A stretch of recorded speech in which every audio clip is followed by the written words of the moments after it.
Sveiki visi, esu Dominykas ir kartu su kolega Luku pusę metų dirbame su Gynybos resursų agentūra prie Krašto apsaugos ministerijos.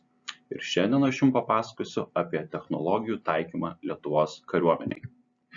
Taigi pagrindinis projekto tikslas buvo sukurti metodą, kuris padėtų identifikuoti prioritetinės technologinės kryptis Lietuvos kariuomenėje, bei identifikuoti Lietuvos mokslo potencialą gynybos srityje, to pasekoje skatinti naujų gynybos technologijų kūrimą ir vystymą. Taip pat skatinti mokslo institucijų bei pramonės dalyvavimą tarptautiniuose projektuose. Pagrindinis technologijų metodas susidarė iš 4 pagrindinių dalių. Apie jas plačiau papasakos mano kolega Lukas pristatymo metu. Taip pat verta paminėti ir kitus projekto etapus, kaip Lietuvos mokslo potencialo analizė bei gynybos pramonės duomenų bazė. Jie glaudžiai susiję su vienu iš pagrindinių projekto tikslų – skatinti viešojo ir privataus sektoriaus bendradarbiavimą, naujų gynybos technologijų kūrime ir vystymą Lietuvoje. Taigi, atlikome tyrimą. Pagrindinis tyrimo tikslas buvo identifikuoti, kiek kokių mokslinių grupių šiuo metu dirba ar gali dirbti gynybai aktualiomis temomis. Viešosios konsultacijos būdu išsiaiškinome, kad didžioji dalis mokslo institucijų Lietuvoje turi galimybės dirbti gynybai aktualiomis temomis. Susisteminom rezultatus, panaudojom ir padarėm 3 pjūvius. Vienas iš jų NATO virsmo technologijų prioritetinės kryptis. Matome, kad didžioji dalis universitetų bei institutų turi reikalingas kompetencijas vystyti mokslinius tyrimus NATO inovacijų kryptise, tokiuose kaip dirbtinis intelektas, autonominiai sprendimai bei kosmoso platformos. Kitas pjūvis yra per Lietuvos kariuomenės vystomus pajėgumus. Rezultatai parodė, kad turime potencialų tokiose kryptise kaip palydovinės sistemos, jutiklių sistemose ar nuotoliniu būdu valdomose sistemose. O štai čia yra NATO mokslo ir technologijų organizacijos darbo grupių šaukimai, kur bendri tyrimai yra vykdomi sutelkiant dėmesį į aljansui svarbiausias mokslinių tyrimų sritis. Lietuva jau yra įsitraukusi į tarptautinės mokslo grupes, kuriant ateities gynybos technologijas, bet pagal turimą kompetenciją galėtų proaktyviau įsitraukti tarptautinės mokslo grupes, kuriant inovatyvias gynybos technologijas. Taigi, koks yra tas potencialas? Lietuvos mokslininkai turi potencialą kurti gynybos technologijas. Jau dabar galima pasigirti sėkmingų bendradarbiavimų tarp kariuomenės ir mokslo institucijų.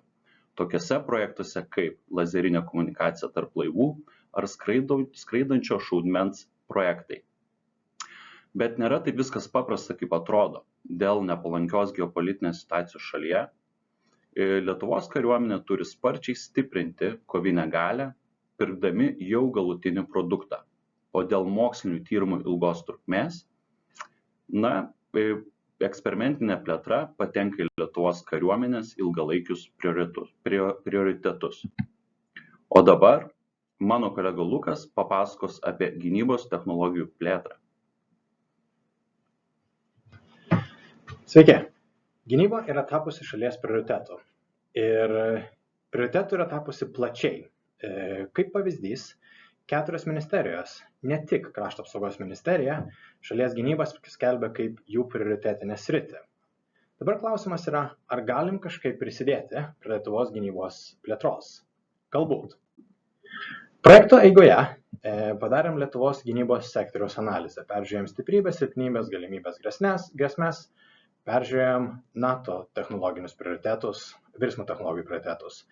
Pražiūrėjom Lietuvos valstybinės gaires ir strategijas bei patvirtintus valstybinius planus. Bendras vaizdas yra, kad Lietuvoje šiandien yra gana mažai dedikuotos gynybos pramonės, bet šalyje yra kompetencijų, kurios tiktų gynybos pramonėje.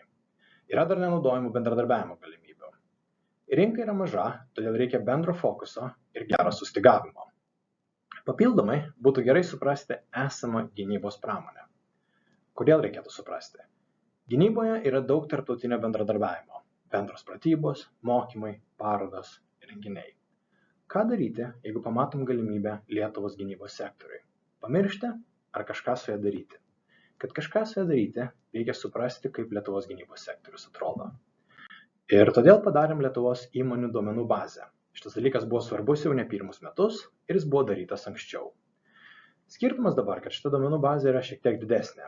Į ją sueina 7 šaltiniai, galima filtruoti, daryti įvairius pjūvius. Darbas, kurį padarėme, dalis jo yra vidinio naudojimo, ne viskas yra vieša. Bet apibendrinant, galima pasakyti, kad Lietuvos mokslo institucijos yra pajėgios daugiau įsitraukti į Lietuvos gynybos pramonę. Lietuvos įmonės taip pat yra pajėgios gaminti dvigubos paskirties produktus ir kompetencijos, kurios jau yra šalyje, jos tinka ir tam tarptautiniam bendradarbiavimui. Ir čia yra viskas, ką su jumis galime pasidalinti šiandien. Ačiū.